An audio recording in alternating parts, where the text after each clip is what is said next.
Opa, nessa aula aqui a gente vai persistir o tema que a gente escolheu aqui na nossa aplicação, né? Se a gente está utilizando o tema claro ou o tema escuro. Como eu tinha adiantado na aula anterior, a gente vai utilizar o Local Storage. Se você nunca utilizou o Local Storage, é uma ferramenta, é uma funcionalidade dos navegadores bem interessante. A gente pode visualizar aqui na abinha de Application, dentro do DevTools no Chrome, ou se você estiver usando outro navegador, provavelmente está dentro das ferramentas de desenvolvimento aí também.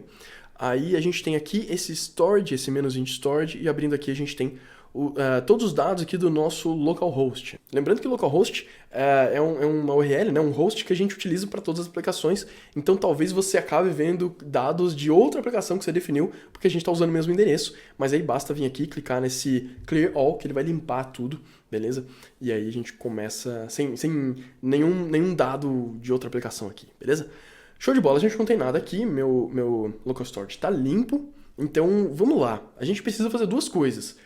Primeiro, a gente precisa definir, salvar no local storage quando a gente trocar de tema. E aí eu vou utilizar esse método handleThemeChange, ou seja, toda vez que a gente chamar esse método, eu vou não só setar o tema, né, do estado, como também vou persistir esse estado lá no local storage, tá? Então, para isso, antes de mais nada, para não ficar repetindo o código, eu vou extrair esse trecho aqui para uma variável chamada newTheme. Tá, vou colocar aqui em cima, ó, uma constante, né, new theme, e vou colar o que estava antes. Opa, faltou igual, tá?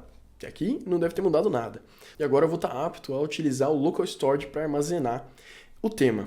O local storage, né, ele está disponível numa variável global chamada local storage, dessa forma aqui, e aí basta que a gente chame uma função chamada setItem, que recebe dois parâmetros. Eu até achei que o editor fosse mostrar aqui pra gente. Aqui, ó. Ele recebe dois parâmetros, né? O primeiro parâmetro é uma chave e o segundo é o valor. Então a chave a gente pode chamar de theme, tá? Só para manter consistente. E o valor de fato vai ser esse new theme. Ou seja, toda vez que a gente chamar essa função, ele vai lá e fala pro local storage, olha, eu quero que você configure uma nova chave com esse valor new theme. Vamos recarregar lá no navegador e ver se isso aqui funciona. Tá? A página já deve ter recarregado. Quando eu clicar aqui, olha só, apareceu o theme e o valor, né, dark. Se eu desmarcar, ele volta para light, ó, tá? Opa, voltou para light, beleza? Então, cada vez que eu clicar, ele sobrescreve esse valor. E, obviamente, a gente poderia ter mais chaves aqui se a gente precisasse na nossa aplicação, tá? A gente poderia ter quantas chaves fossem necessárias. Nesse caso aqui, uma só tá ótima. Nesse caso aqui, o theme já é suficiente para que a gente faça o que a gente quer fazer, que é armazenar o tema.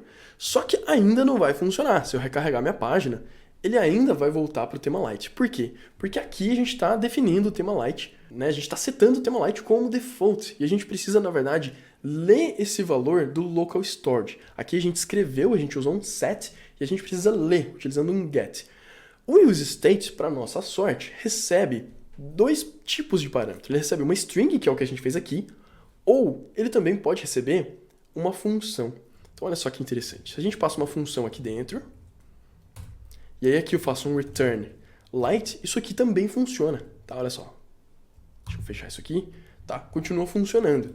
Isso aqui é legal pelo seguinte, a gente pode recuperar, da mesma forma que a gente fez aqui para setar, a gente pode recuperar esse valor dessa forma aqui, local storage, ponto, em vez de setItem vai ser getItem, e esse getItem recebe somente um parâmetro que é a chave, e a gente, obviamente, vai usar a mesma chave que chama theme, beleza?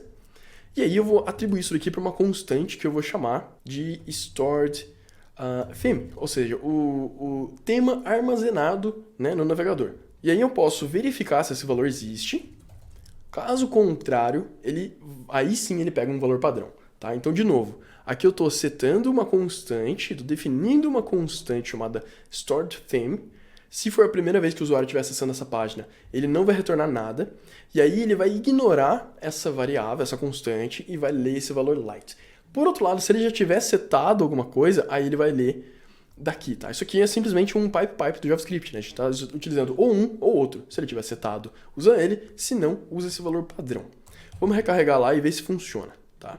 Aqui tudo continua funcionando. Deixa eu recarregar minha página. Show de bola. Agora ele lê o valor lá do local storage. Mesma coisa para o light.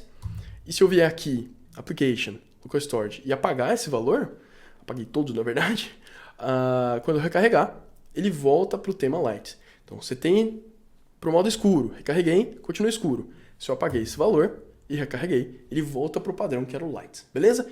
Com isso, a gente finaliza o nosso app Theme Switcher. A gente aprendeu não só Context API, como a gente aprendeu Local Storage, escrever e ler os dados. Com essas duas ferramentas, dá para criar muita coisa legal nas aplicações. Context API dá para a gente, inclusive, utilizar, se você quiser dar um passo extra, dá para utilizar com reducers, né? E aí substitui o Redux, por exemplo, que é uma biblioteca e tal. Então é isso, espero que você tenha curtido e aprendido bastante coisa aqui, e a gente se vê na próxima aula.